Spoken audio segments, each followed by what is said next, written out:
बिस्मिल्लाहिर्रहमानिर्रहीम। Calcium metabolism के part 2 की वीडियो स्टार्ट करते हैं।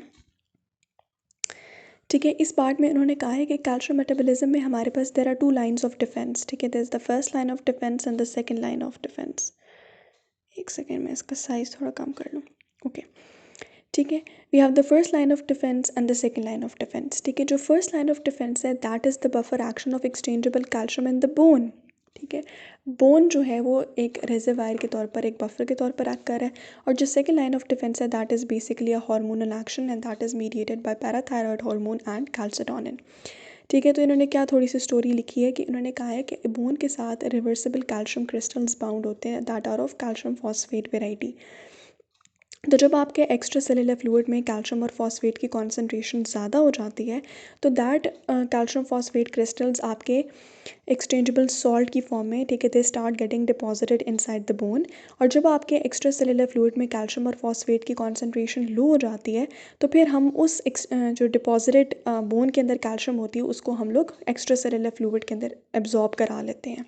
ठीक है, और इसके अलावा इन्होंने बताया कि वी ऑल्सो हैव माइटोकॉन्ड्रिया। जो माइटोकॉन्ड्रिया होता है लिवर का या इंटेस्टाइन्स का, that also contains a significant amount of exchangeable calcium that is almost 100 grams and that is also providing an additional buffer system.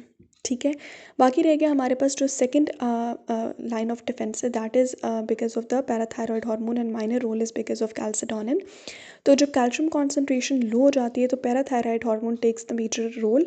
ठीक है, और जो कैल्सिटोनिन है that causes rapid deposition of calcium in bones of young children. ठीक है ना, कि ख़ास तौर पे यंग चिल्ड्रन में क्या होता है कि turn over of calcium from the bones and क्योंकि इसमें बोन मेकिंग और बोन ब्रेकिंग बहुत ज़्यादा हो रही होती है, यानी बोन रीमॉडलिंग बहुत ज़्यादा हो रही होती है। तो at that point calcitonin has got a marked role. ठीक है, so that causes rapid deposition of calcium in the bones of young children. So उन्होंने क्या समरी लाइन क्या लिखी है कि these bones are large buffer reservoir of calcium that can be manipulated by parathyroid hormone.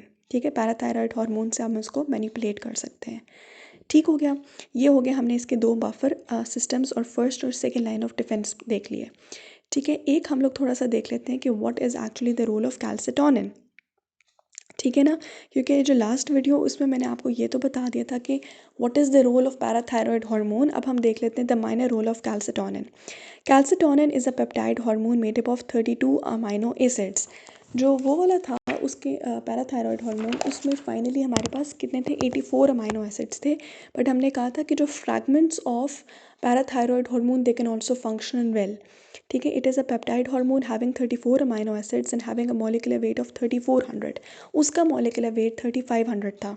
ठीक है, and that tends to decrease plasma calcium level.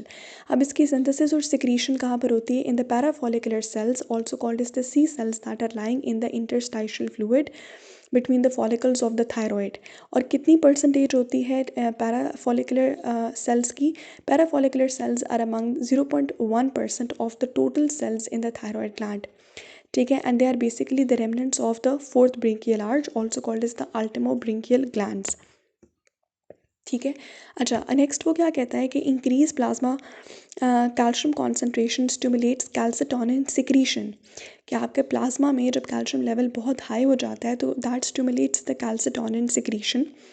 तो वो कहता है कि येस, आपका जब कैल्शियम लेवल जो है वो ज़्यादा इंक्रीज़ हो जाता है तो कैल्सिटोनिन सिक्रीट होता है। And calcitonin is relatively weak and it works in opposition to the parathyroid hormone.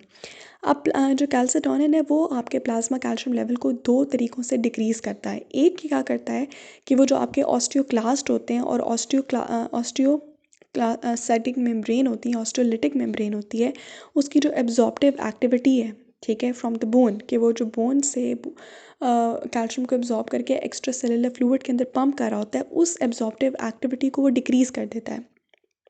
ठीक है, ये एक इफेक्ट हो गया। और इसका जो ज़्यादा प्रोलॉन्ग्ड इफेक्ट है कि इसने नए ऑस्टियोक्लास्ट्स की फॉर्मेशन नहीं होने देनी। ठीक है, नए ऑस्टियोक्लास्ट की फॉर्मेशन नहीं होने देनी।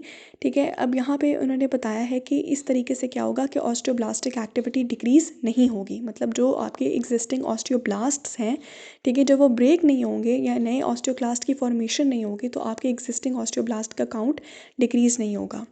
अच्छा, उन्होंने कहा कि हम बार बार कह रहे हैं कि कैल्सिटोनिन का वीक इफेक्ट है on the plasma calcium ion concentration in the adult humans. तो इसकी क्या रीज़न है? इसकी भी दो रीजंस हैं, ठीक है। कि क्या कहते हैं कि that leads within hours to the powerful stimulation of the parathyroid hormone secretion. कि कैल्सिटोनिन जो है वो जैसे ही प्लाज्मा कैल्शियम लेवल को डिक्रीज़ करता है, फ़ौरन जो है ओवर राइडिंग या ओवरवेलमिंग इफेक्ट आ जाता है पैराथायरॉयड हार्मोन का, जो कि ऑलमोस्ट ओवर राइड कर देता है कैल्सिटोनिन इफेक्ट। और एक्सपेरिमेंट में हमने देखा कि समटाइम्स क्या होता है कि सर्जरी में अगर वो आपके थायरॉयड ग्लैंड को रिमूव कर दें, ठीक है, थायरॉयड ग्लैंड जो होता है वो हमारे पास क्या प्रोड्यूस करता है? कैल्सिटोनिन, ठीक है। जबकि वो वाला जो था parathyroid hormone, that was produced from the parathyroid gland, ठीक है, that was produced from the parathyroid gland. अगर हम थायरॉयड ग्लैंड को रिमूव कर दें तो कैल्सिटोनिन भी रिमूव हो जाता है, ठीक है। तो क्या होता है कि आपका ब्लड में calcium ion concentration is not measurably altered. इसका मतलब है कि कैल्सिटोनिन का बहुत ही वीक इफेक्ट है, या एक्सपेरिमेंटली भी प्रूव हो गया। और दूसरा क्या होता है कि जो रेट ऑफ एब्जॉर्प्शन और डेपोजिशन होती है, ठीक है ना, बोन के अंदर कैल्शियम की, यहाँ से बुक से भी रीड कर लेते हैं साथ साथ। बुक में भी इसने यही बताया है कि जो कैल्शियम की एब्जॉर्प्शन और डेपोजिशन होती है, ठीक है, दैट इज़ रिलेटिवली स्मॉल, ठीक है। लेकिन येस, आपका कैल्सिटोनिन का इफेक्ट जो है that becomes marked in children, क्योंकि उनके अंदर जो बोन का टर्नओवर होता है या बोन रीमॉडलिंग होती है, that is considerably marked, and that also becomes considerably marked, calcitonin का effect becomes considerably marked in a Paget's disease. Now what is this Paget's disease? Paget's disease में क्या होता है कि आपके ऑस्टियोक्लास्टिक एक्टिविटी जो होती है वो बहुत ज़्यादा हो जाती है, दैट इज़ ग्रेटली एक्सेलरेटेड, ठीक है, जिसकी वजह से क्या होता है कि कैल्शियम लेवल बहुत ज़्यादा हाई हो जाता है। फिर calcitonin has to take the major role, then it has a more potent effect of reducing the calcium absorption, ठीक है। फिर उसके बाद मतलब ऑस्टियोक्लास्टिक एक्टिविटी में ये पैथोलॉजिकली ऑस्टियोक्लास्टिक एक्टिविटी इतनी इंक्रीज हो जाती है then calcitonin has to take the major role. और चिल्ड्रन में इसका एक मेजर रोल होता है because bone turn over is pretty much increase in amount. वैसे एक अडल्ट के अंदर bone rate of bone absorption and deposition of calcium is considerably low, ठीक है। So this was all about calcium metabolism with reference to the para with reference to calcitonin.